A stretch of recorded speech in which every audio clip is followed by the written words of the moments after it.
All right, so let's go ahead and get started. So this is about common nutrition myths and trying to hopefully debunk them for you. Uh, my name is Dr. Bryan Royer. I'm a chiropractor. I have certifications in functional neurology as well as sports medicine. A lot of people don't realize it, but chiropractors get a whole ton of training about nutrition in school. And I've taken more classes when it comes to postgraduate work as well. It's one of those things that we can use in order to help people with their problems, just because of the fact that obviously we don't have um, drugs and medications and other kinds of stuff that we can give to people in order to help get them out of pain. So dealing with food is one of the ways that we can actually do that. So there's that. I've got a bunch of different certifications as well. I also teach anatomy and physiology at Owens, which is a local community college here for those that don't know. And that's about it about me. So let's go ahead and kind of get into the whole thing. So what it comes down to is that when it comes to nutrition, part of this is that there's a bunch of different myths out there because it's kind of hard to know what to believe. When it comes to nutrition, knowing what to eat and how much and how often, it can be pretty confusing. And we're constantly bombarded with media headlines and other advertisements about different trends. And there's a bunch of different messages that are there that don't really have our health in mind when it comes down to it.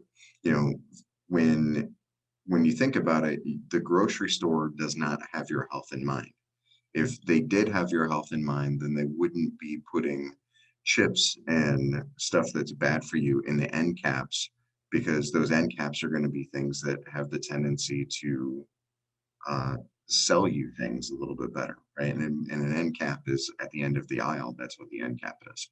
So things that are sitting at those end caps, those have the tendency that people look at those and they get a little bit better knowledge, or they get a little bit better exposure to those things. So because they're more exposed, they're more likely to put them.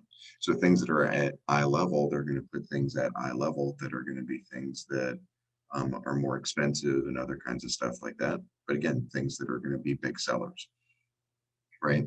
They don't have like the multiple levels usually with like produce that they have, that they can put stuff at eye level, right? That's when you come to the things that are in the packages.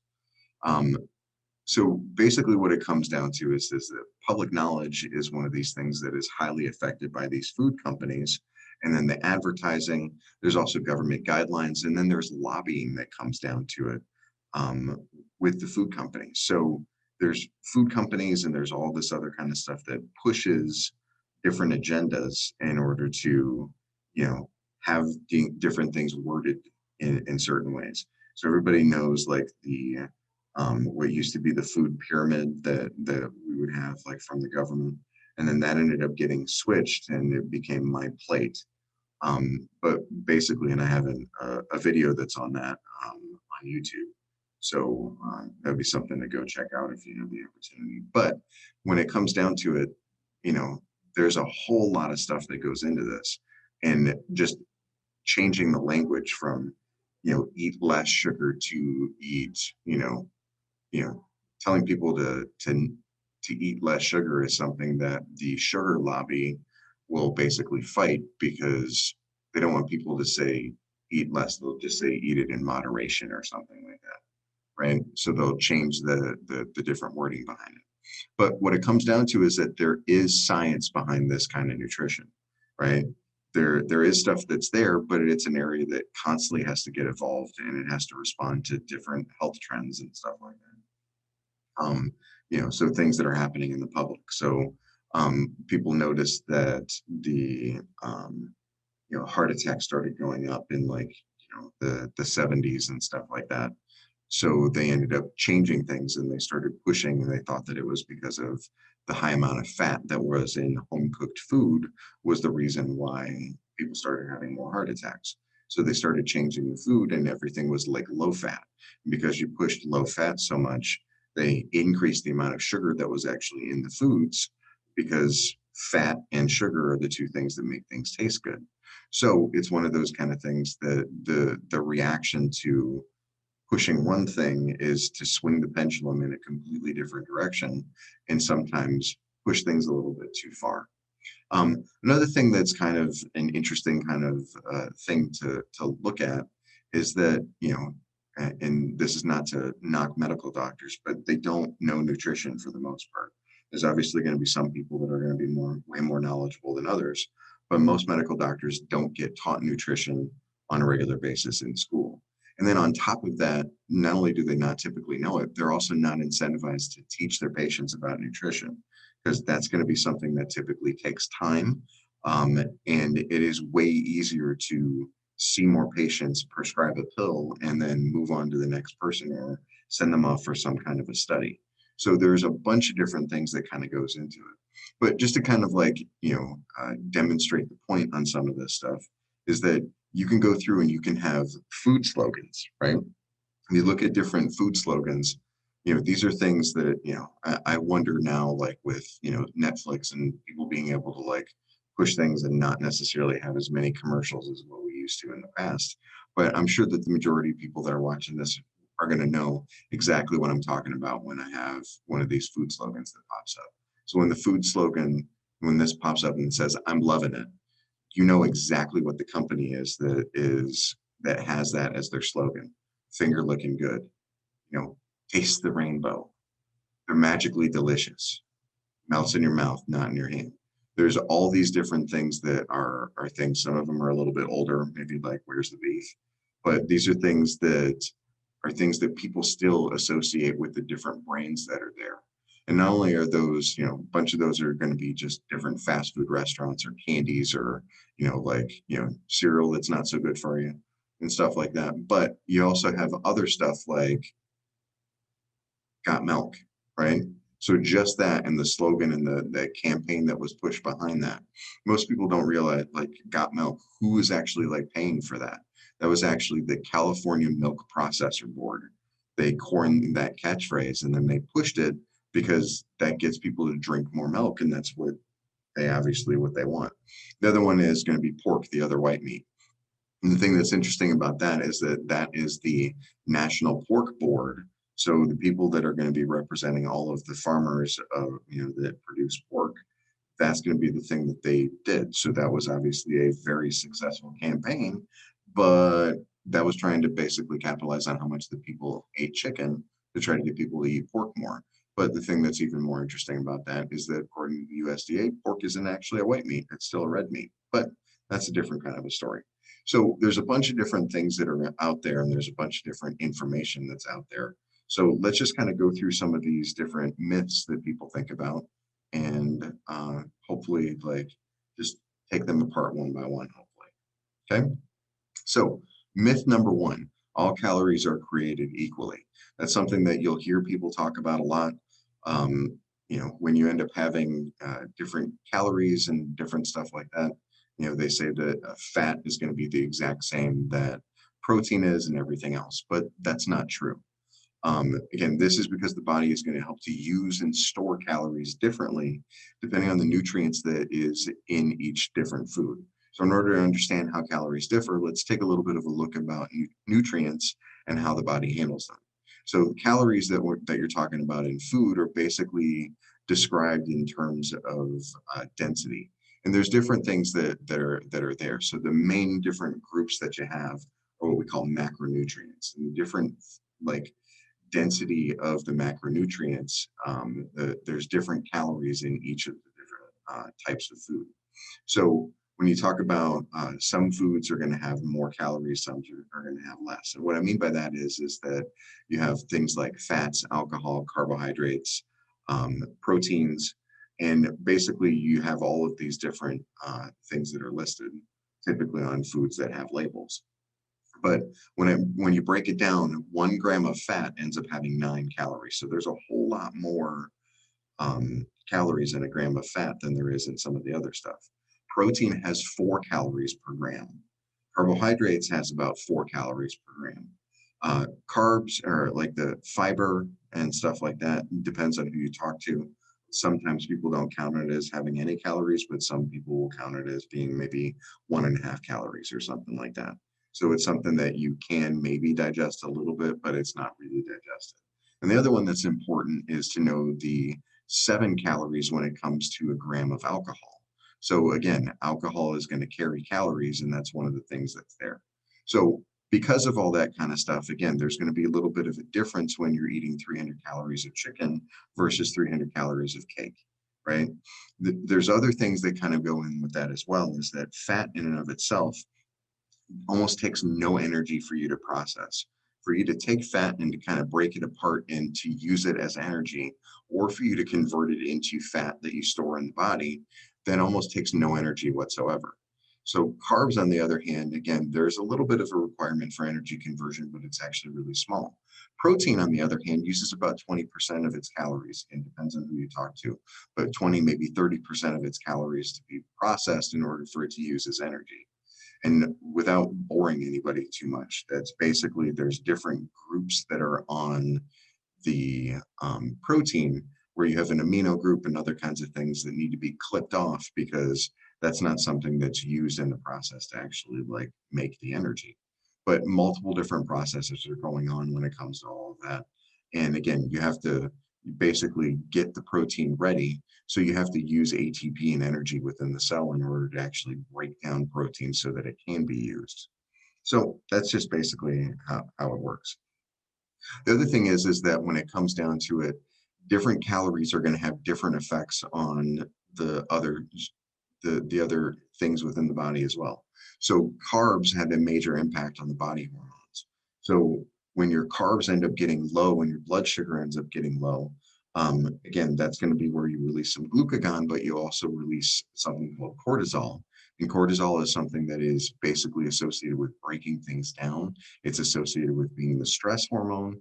And when cortisol ends up basically like ramping up on a regular basis, you kind of end up, causing issues when it comes down to some of the other hormones. There's like a cascading effect that has an effect sometimes on thyroid hormone. It sometimes has an effect on female hormones.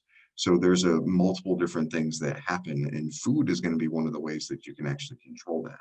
So the types of food that you eat are going to be one of the things that's there.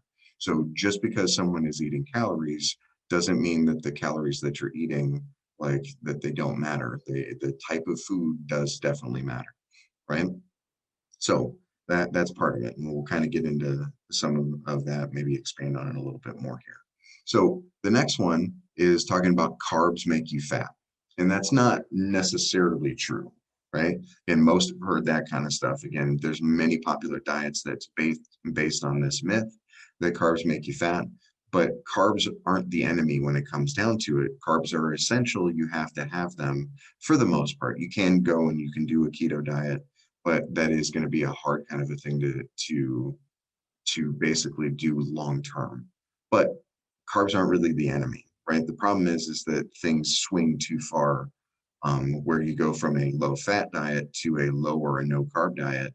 Again, there's multiple different things that are in between. So let's take a little bit of a look and see how you can kind of distinguish the different types of carbs, so good from bad. So carbs themselves, carbs are carbohydrates. Again, like we said before, they're one of 3 different main macronutrients. So fat and proteins are the 2 other macronutrients that we have in the body. And again, the main thing that a macronutrient does is it's going to basically provide the body with energy. So with a carbohydrate, dietary carbohydrates can be in 3 different categories. You can have a sugar.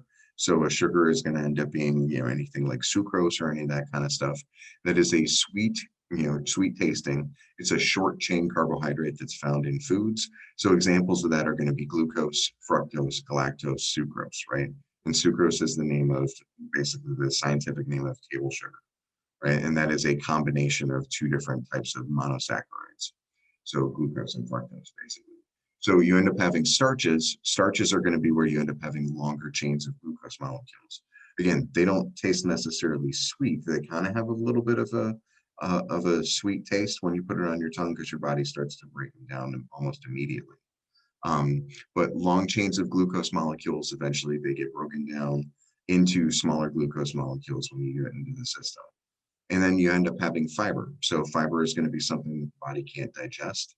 Again, bacteria in the digestive system can make some use of them, but it is kind of used in order to kind of clean the system out to a degree, right? You end up having roughage and stuff like that, kind of scrapes the walls of the small and the large intestine, and it basically helps to get some of the extra stuff that's in there, as well as providing other kinds of things. So the thing is that the problem with carbs is that we're kind of wired to eat carbs in excess, right? It's hard for somebody to kind of, eat the right amount of carbs, especially when it comes to things that are sugars and things that are more starchy.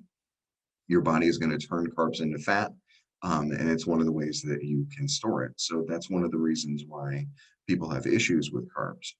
But again, most of the time it's because we're doing too much of the carbs, right? And then again, on top of that, not all carbs are going to be completely created equally. There's simple carbohydrates and there's complex carbohydrates.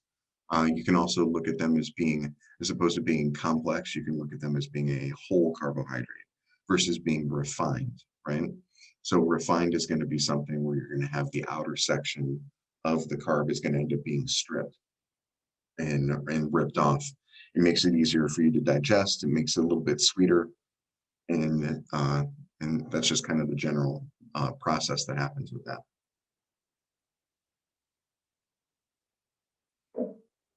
So whole carbs, again, those are generally going to be healthier.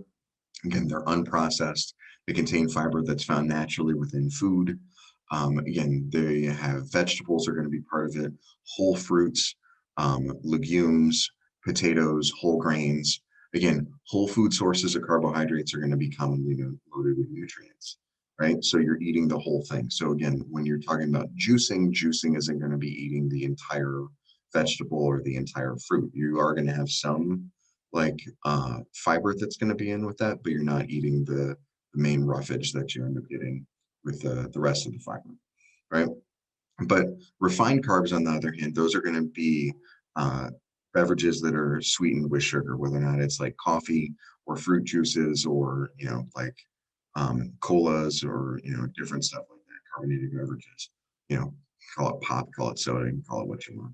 But basically, again, pastries, white bread, white pasta, white rice, right?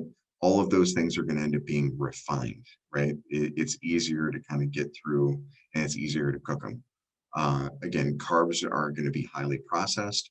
Basically, you take the outer shell that's there and you kind of rip the outer shell off of it, which when you do that, it makes it easier to digest. It makes it easier to cook, but it's faster to cook.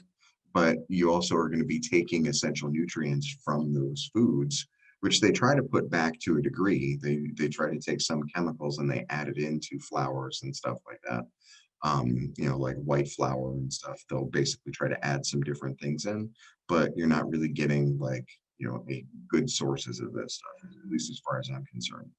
Right. So, and again, obviously, like these refined carbs are going to be associated with health problems, different things like obesity, type 2 diabetes, and things along those lines. So, those are the general kind of things that you're going to end up having with the differences between carbs. Now, in case you're just like maybe a little bit unclear about what's good for you and what's not, is that you start talking about carbs, good carbs are going to be all vegetables, right? So one example is going to be every vegetable that's out there is going to be an example of something that's going to be a good carbohydrate. Again, it's best to eat a variety of vegetables each day. A lot of times when people are talking about like losing weight and stuff like that, it's my opinion that you plan your vegetable before you plan all the rest of it, right? The whatever the carb that you're going to eat, that usually can be an afterthought because that's something that you can throw in, whether or not it's a potato or a sweet potato or like rice. Like a lot of times the carbs are going to be things that you can have in boxes, right? Granted, things in boxes aren't quite as good, but you can have them in boxes. Um, so those are going to be kind of the things that are there. So when you talk about vegetables in general, like again, that's one of the things that's going to be a good version or a good carb, right? So whole fruits are going to be another good example. So apples, bananas, strawberries, things like that. Legumes can be an option. Again, everybody needs to be little bit cautious with that. Sometimes that can cause a little bit of inflammation with people, but legumes can be a good source of carbs. So lentils, kidney beans, different types of peas and different stuff like that. Those are all different options. So nuts, things like almonds, walnuts, hazelnuts, macadamia nuts, peanuts, again, those are going to have carbs. Those are going to have obviously some proteins, and nuts are also going to have some fats too. So the nuts are really well rounded, but obviously some people need to be careful with them. Seeds can be a good thing, but personally, I think that you want to go easy on seeds. Seeds and seed type of oils do have a little bit more of a tendency to create maybe a little bit more inflammation. So there's other things like whole grains, right? Again, grains can be something where you can try to like avoid grains, but there is wheat, there's barley, there's rye, and all that other kind of stuff. That's the glutinous type of grains. But then there's other ones like oats, quinoa, brown rice, those kind of things. Things that are going to be bad carbs are going to be stuff like sugary types of drinks. Um, whether or not it's fruit juices, vitamin water, soda. Again, other things to think of with the sugary drinks are going to be like if stopping at your favorite coffee place to, get something that is loaded with sugar. That's another one. And then alcoholic drinks are another thing to think of when it comes to that, right? Again, certain things like wine, maybe not so much, but, some of them can have a little bit more sugar than others, but I'm talking about like the cocktails and different types of stuff that they'll make. So like the shooters and other kinds of things and other kinds of the special, like you can call them frou drinks if you want to, right? But those can have a lot of sugar to them too, right? White bread is going to be another big one, right? So refined carbohydrates, again, there's low in essential nutrients. They're typically bad for metabolic health. And again, this is going to be most available bread. And again, when it comes to white bread, whenever you talk about wheat bread, one of the things to realize is that unless it says 100% wheat bread, then it's typically going to end up being a 51% wheat flour type of a mix with 49% white flour, right? So that's something to just kind of, keep in the back of your mind is that when it comes to any of those breads, if you're talking about getting like burger buns or any of that other kind of stuff, is that if it says 100% wheat, then it's going to end up being a wheat type of a bread. But if it's not, then it's typically going to be like loaded with white bread, white flour anyway, right? So other bad carbs, pastries, cookies, cakes, again, those are going to be higher in sugar and refined type of wheat. Ice cream, again, most types of ice creams are going to be higher in sugar. Again, those can be some exceptions. Candies and chocolates, and again, if you're going to eat them, you want to try to choose more quality types of dark chocolate. Be the examples like Ghirardelli and that kind of stuff. French fries and potato chips. Again, whole potatoes can be healthy, even though they are starchy. You have to be careful and you don't want to overdo them. But French fries and potato chips, they're not. Again, that's worse carbs typically. And again, you start having refined fats and other kinds of stuff, and that creates other issues. So there's different kind of things to think about. So one of the things that I'll talk about with people on occasion is that we'll talk about fire, right? Like when you talk about like in general, like you need certain things in order to kind of like, fire up the metabolism and all that other kind of stuff. But when you talk about a fire, there are certain things that are going to burn better and faster, right? So if you talk about things like the kindling, right? The stuff that's like the smaller logs and stuff like that, those are going to end up being more of like the high carbohydrates, right? You need them in order to do explosive, like high carbohydrates, like the simple sugars and those kind of things. That's going to be more of the kindling, right? That can be something that can be a good source for like brain activity. So like if you are like in general, like with students, I'll tell a student, hey, if you're going to have a test coming up, sugar isn't necessarily a bad thing when you actually take the test. You don't want to be high in sugar all the time, but sugar will actually make your brain work a little bit better and maybe make you do a little bit better on a test, right? It's gonna, if you're super low on sugar, you can have like performance and cognitive issues and stuff like that. But that's one thing that's there. It's also going to be good for performance and stuff like that for running, right? So somebody can, do something that has some sugar in it, and that can help you to run. That can help you like the fire to burn brighter and faster, and you can use that for a little bit, but you need to be careful with it, right? The other kinds of stuff, when you start talking about like smaller logs and those kind of things, those are the other kinds of macronutrients. When you talk about the regular types of carbohydrates, again, carbohydrates and like the good quality carbohydrates, those are going to be like the medium-sized logs, right? Um, Proteins are going to be the medium-sized logs, right? And those big fat logs that you would get that you throw in there that are going to burn for a long time, that's going to be fats. That's going to be something that's going to kind of keep things going for a while. So as far as I'm concerned, this is a pretty decent way of looking at the different types of foods. Again, having, a good mix of, again, you don't need to have a whole lot of fat logs that are in there, but some fat logs to kind of keep things going is definitely a good thing, right? Some of the smaller logs can definitely be a good thing, but the different things that kind of work on fire, right? You know, so that's definitely something to kind of think of, right? So myth number three is that healthy food is going to be more expensive. And this one's a little bit tricky when it comes down to it, because it does depend a little bit about how you look at cost, right? If all you're doing is looking at, what's in the cart and living day to day and stuff like that, obviously, you have to be able to get by. But when it comes down to it, the overall cost of your health is that it's very clear that processed foods are going to be way more expensive. So healthy food is definitely a good thing. And again, there's certain ways that you can do some stuff, but trying to fill up your carts with fresh produce is going to end up being, in the long term, is going to end up being a better way for sure. And it's going to be cheaper for sure, but it's going to be, again, it's going to affect your weekly grocery budget a little bit differently when you talk about filling your cart with fresh produce versus like cheaper frozen or boxed meals and stuff like that, or frozen meals, right? Again, the money that you do save, by purchasing like unhealthy foods, they do end up costing you more in the long run, right? Whether or not it's like having long-term health problems, whether or not it's having pain and other issues. So again, it's even more when you start considering that, again, one of the things that's there is that if you have kids, again, your kids are going to be learning from you too. And again, this is going to be something else that is an expense that's kind of down the line. They learn from you and the foods that you buy and the things that you eat. And again, what are they going to do in the future when they see that you are buying, boxed or frozen meals on a regular basis, and that's what they're eating?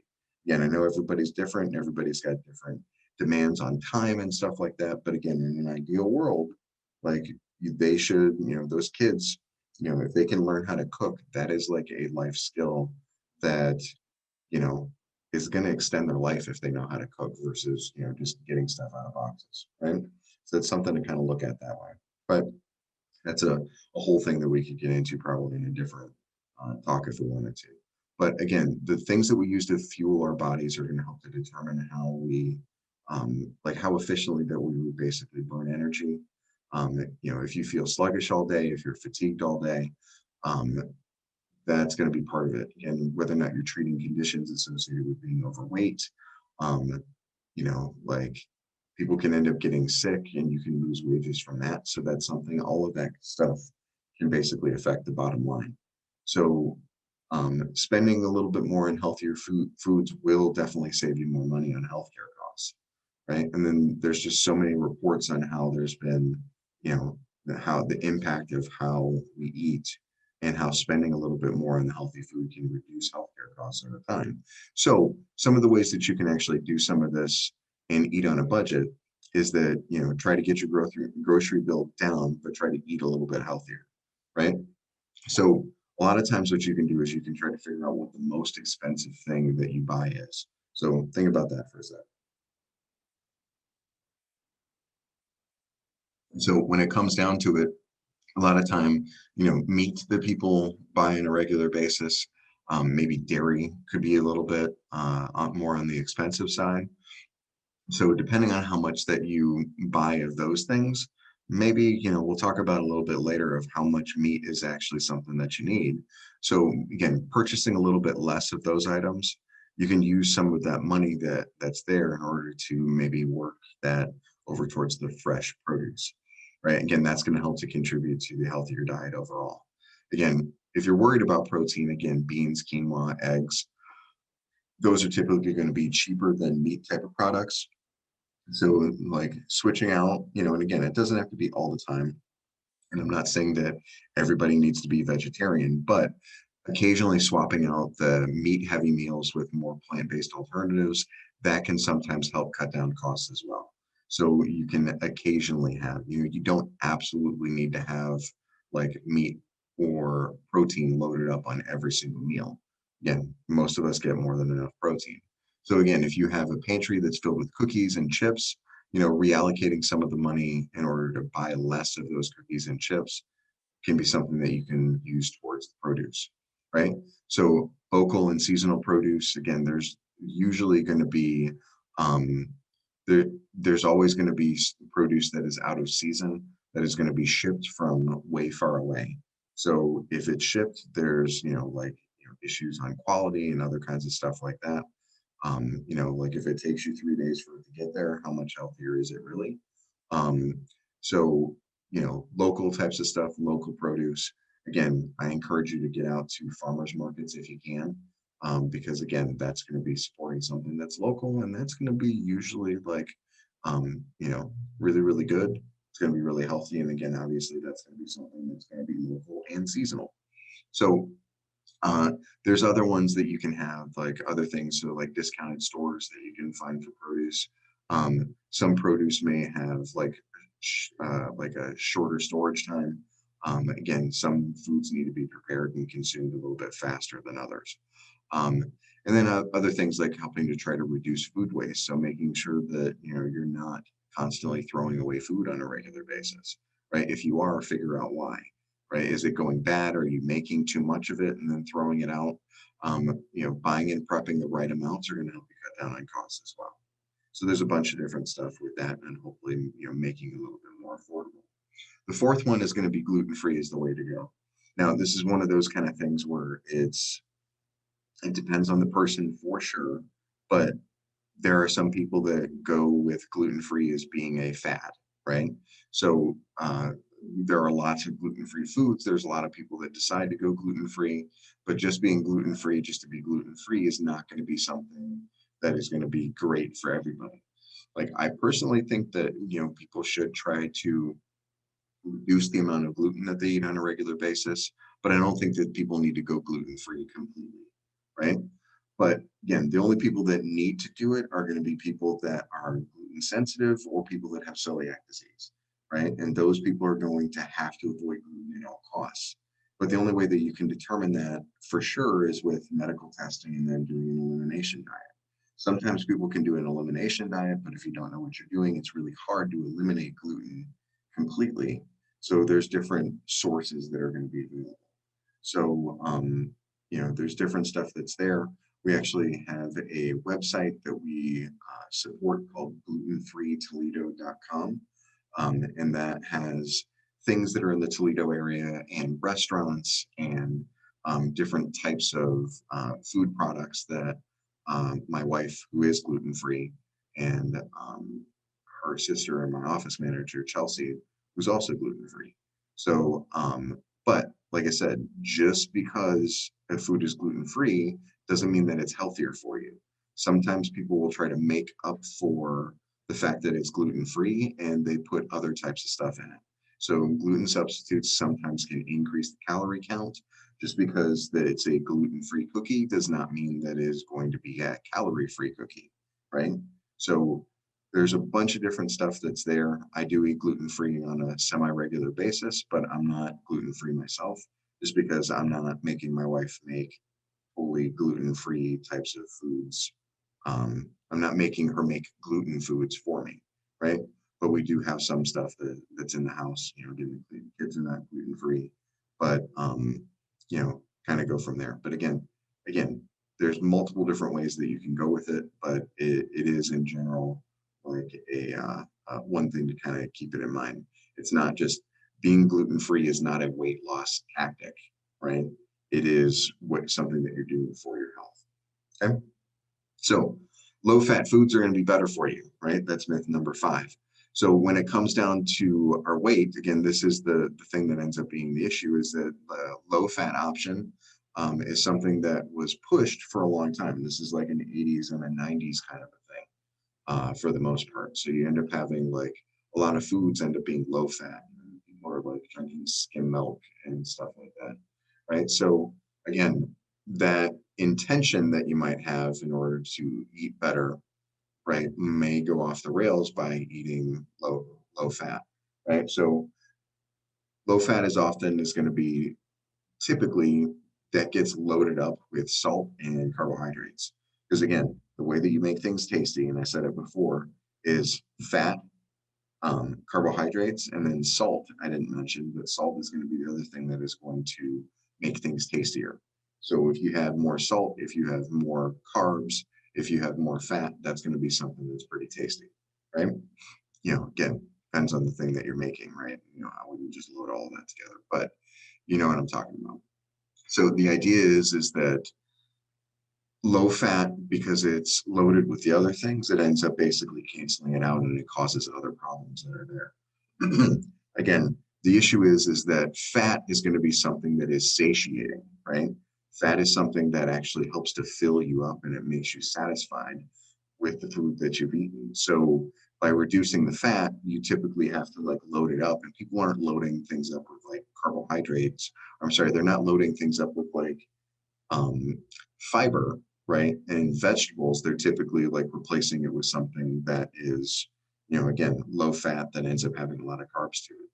So a lot of times it's going to be better to just use a full fat version of it, like maybe full fat milk or whole milk or whatever, and then using maybe a little bit less of it than you would. So maybe not drink like an entire glass of it for those of you who can, but maybe a little bit less. Using butter would be something that would be an example. Butter is obviously not a low fat food, but it's actually fairly healthy for you. So, but low fat, like the low fat, like fads and stuff like that were going on, that's what led to the paleo and the keto approaches that you see going on now, because people like swung too far because there was so much salt and carbohydrates and everything with it that, keto and the paleo and the keto approaches basically popped out as responses to that. So that's something I just kind of remember is that there's always things kind of swinging, when it comes to the pendulum from one direction all the way to the other one, where there's going to be somewhere in the middle for most people is going to be where you really want to be. You don't want to necessarily go on some kind of a crazy adventure that, you don't know what's exactly causing your issues and stuff like that. So next one is going to be yogurt is good for bacteria in your belly, right? Everybody's seen like the, like commercials for it, like specific types of yogurt and stuff, but no, not all yogurt is going to be created equally. In order for that to be true, with yogurt being good for the bacteria in your belly, it has to contain live active cultures, right? So if it doesn't contain live active cultures, then you're not going to get the benefit out of it. The other thing with yogurt is that you have to be really, really, really careful, because when you're buying it in the store, most of the time, yogurt is going to be loaded with sugar, like absolutely loaded with sugar. Basically, you're just eating dessert, right? So again, the added sugar can actually make it worse, because sugar has the tendency to make the unhealthy types of bacteria or yeast, if you have like candida or anything like that. The sugar is going to be something that is going to make the bad stuff in the gut grow, right? The main type of bacteria that we talk about is lactobacillus acidophilus is that main type of bacteria. That's what you want to look for in the yogurt. There's a couple of other types that are there as well, but that's one of the main ones. And again, the best one is to get plain yogurt that has active cultures in it, and then add your own types of flavors, whether or not you're adding berries, honey, maybe a little bit of cinnamon, different stuff like that. So make sure that if you're eating yogurt on a regular basis, that if it doesn't say live active cultures, then you probably want to stop buying it, right? Remember that is just basically going to be a dessert, but it's kind of disguised as being something that's more healthy, right? But it's not so healthy, right?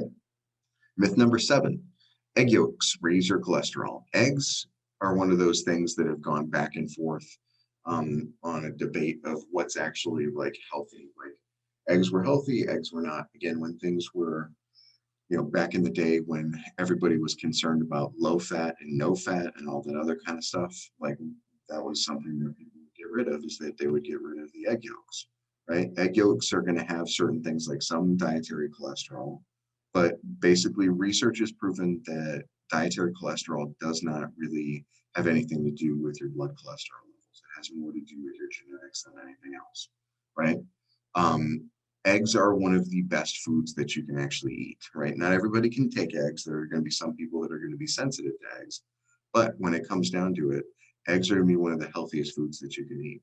One egg is going to have only about 75 calories, but it has 7 grams of really, really high quality protein. Like when you talk about the protein that is the highest quality, like the highest, like the best bioavailability, protein from an egg is basically as good as it gets. But not only are you getting the really high quality protein, but you're also getting iron, different vitamins, minerals, and carotenoids and other kinds of stuff like that. So other things like gluten are going to be other things that are going to help to fight diseases. So, I wouldn't do an egg white only omelet or something like that. Use the yolk, eat the whole egg. It's going to be better for you than just going with the halfway, right? Another one is going to be organic produce is going to be more nutritious.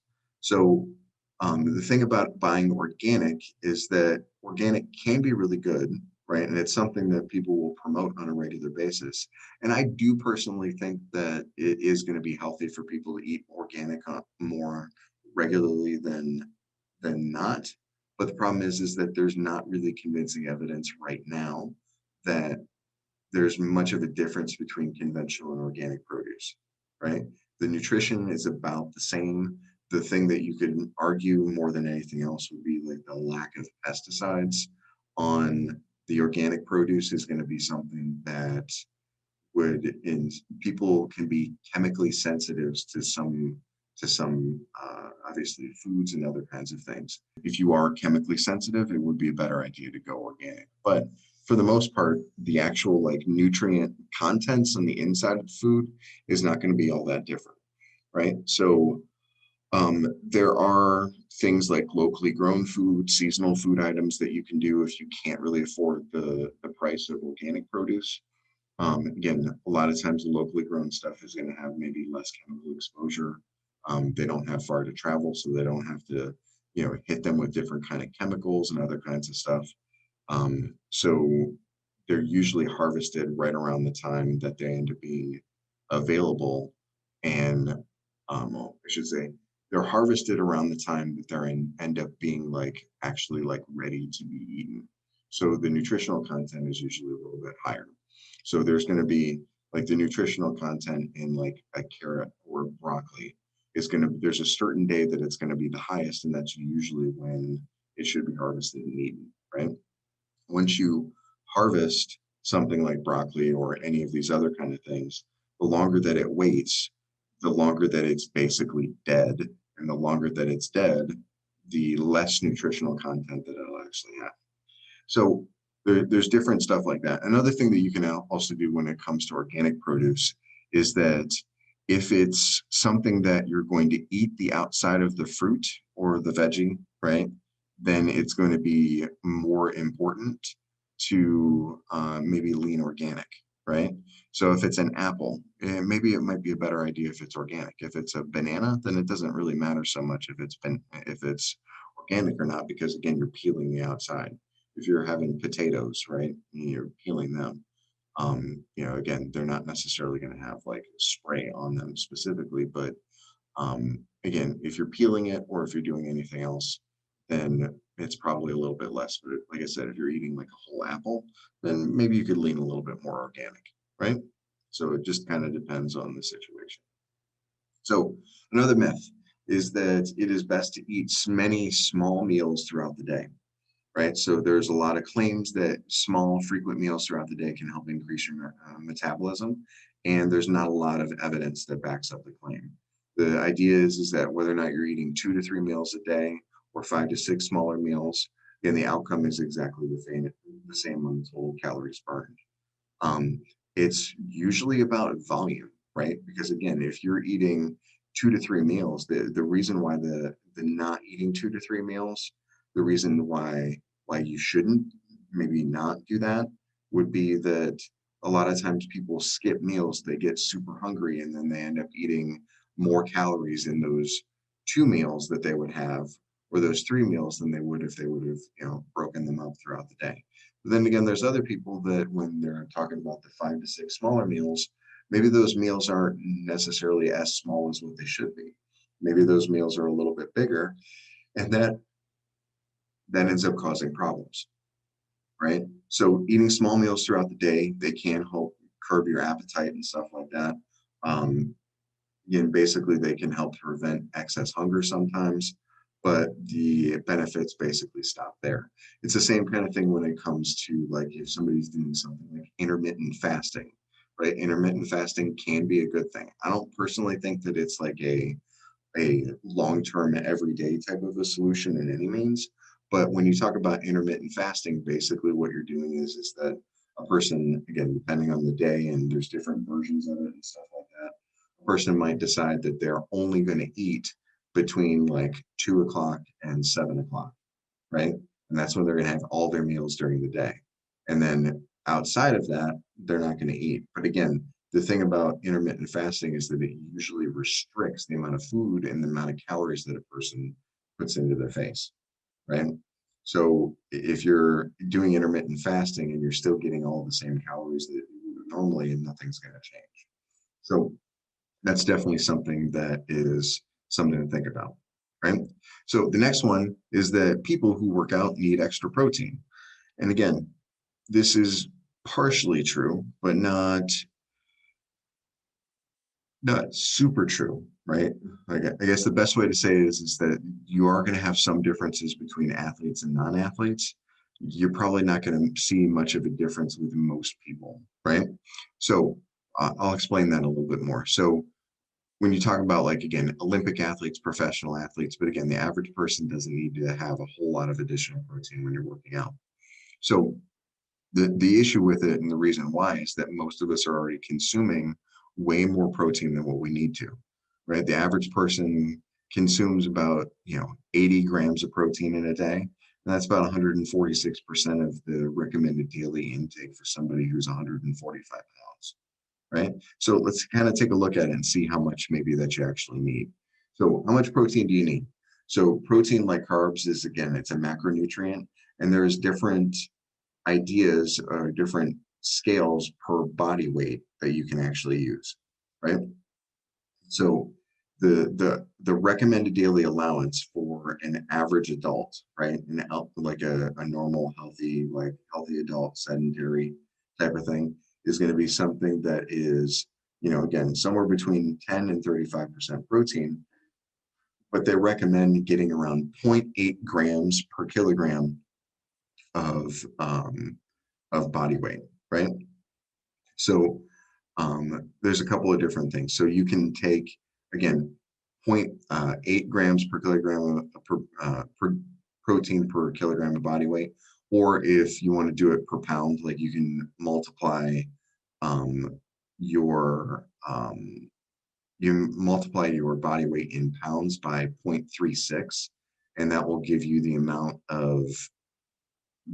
that you would actually need of grams in the body, right? There's other ways to figure it out, and we'll talk about it in a second, but you can either multiply your body weight. So if you're 200 pounds, you multiply that by 0.36, and that would be the amount of grams of protein per day that is recommended, right? So somebody who is healthy, again, you want to look at 0.8 grams per kilogram. A woman who's pregnant, again, they're making a baby, right? So they're going to need to have a little bit more protein. So maybe 1.1 grams per kilogram. If a woman's lactating, 1.3 grams per kilogram. If you're an endurance athlete, maybe 1.2 to 1.4 grams per kilogram. Somebody who is doing high intensity interval training, HIIT training, or things that are like stop and go, again, maybe 1.4 to 1.7 grams per kilogram. If you're a strength athlete, if you're trying to gain mass, again, 1.6 to 1.7. If you're just trying to maintain, 1.2 to 1.4. So there's different kinds of stuff that's there. You can increase it if you're trying to, go on a calorie restricted diet. That's one of the things that's there.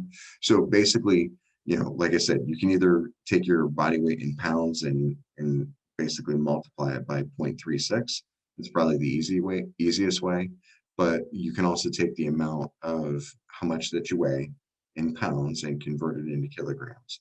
So that way you can do it by, 0.454 is the way that you would get the grams per kilograms, and then you would multiply it by what your daily need is.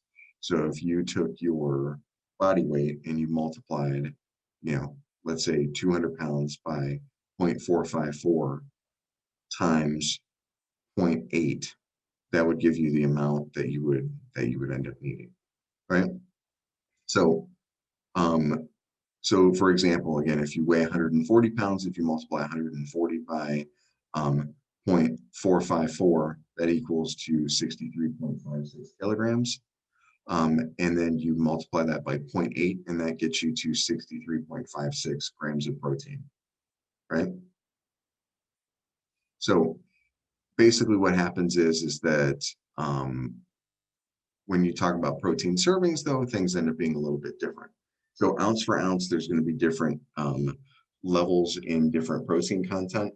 You can make it easy, and you can say that, there's going to be an ounce is 28 grams, so that's going to be the easy. That's a an estimate that you can do, and that'll work. But in reality, a 4 ounces of chicken is going to have about 32 grams of protein. 8.5 ounces of steak is going to have around 62 grams of protein. So there's different stuff that's there. Again, you can easily have like a steak in a day, and then an egg might be another 28 grams, right? So if you look at all the different stuff that's there, you can really easy get to, something that's a little bit higher when it comes to like the amount that you need. Okay. So again, the myths that we covered, again, all carbs are created equal. Carbs make you fat. Healthy foods are more expensive. Gluten-free is the way to go. Low carbs are better for you. Yogurt is good for the body, good for the bacteria in the belly. Egg yolks are going to raise cholesterol. Organic produce is more nutrition. It's better to eat small meals throughout the day. And then people who work out need extra protein. So those are the general myths that we talked about. When it comes down to it, there's certain things that when it comes down to healthy eating, it basically, it doesn't have to be complicated, and it's possible in any type of budget to eat healthier, right? Some of the stuff, again, the things that we talked about, some of the things that are in there, they may be, you make all of the changes, maybe you make some of it, maybe you just work towards, doing things like eating more vegetables, right? So basically the issue, there's certain things like when you go to the store. So maybe when you go to the store, clipping coupons is actually not necessarily going to be the best thing, just because of the fact if you are clipping coupons typically aren't going to be offered for, like broccoli, right? That's going to be offered for things that are processed foods, right? And it's different if it's like cleaning products or something like that. But for the most part, you don't just go buy foods based off of what the coupons are that are available. Again, there's manufacturers are going to be offering those coupons in order to incentivize you to actually buy their foods, right? So take inventory of what's already in the kitchen before you go shopping in order to try to avoid overbuying, so that don't have like 6 boxes of pasta or something like that. Again, try to shop in the perimeter of the store. And this is like a hugely beneficial kind of a thing. The outside part of the store is usually where most of the healthier food is. If you're going down the aisles and they have like 3 or 4 shelves that are stacked high, most of the time, those are going to be in containers. Those are going to have labels on them. And that's going to be food that's going to be typically maybe not quite as healthy as where you could. It's going to be more likely to be processed in those cases, right? A good thing is to try to look for new recipes and ways of cooking your favorite foods, right? Because you can prepare veggies in so many different ways. Obviously, you can steam them, you can roast them on the grill versus in the oven. If you got an air fryer, that's another option. And again, always try to look for local in-season type of produce. And then when it comes to higher fat proteins, sometimes you can replace those with plant-based options. Again, same kind of thing with sugars. trying to make sure that as opposed to a sugary snack like gummies of some kind, having an actual orange, right? That would be a good thing for, kids as opposed to like the super processed type of stuff. So I appreciate you being here. Right. Again, thanks for joining me. There's obviously a lot of information that we went over. So it's something that, if you want a little bit more help with this, obviously you can try to contact me. Well, I'm not a dietitian. There are multiple different ways that you can eat, whether or not it's for, losing weight or for inflammation or different types of stuff like that. So there's a handful of different things that you can do. Thanks again. And if you have the opportunity, like us on Facebook, like us on Instagram, and then go ahead and subscribe and like this video. All right. Thank you very much. Bye-bye.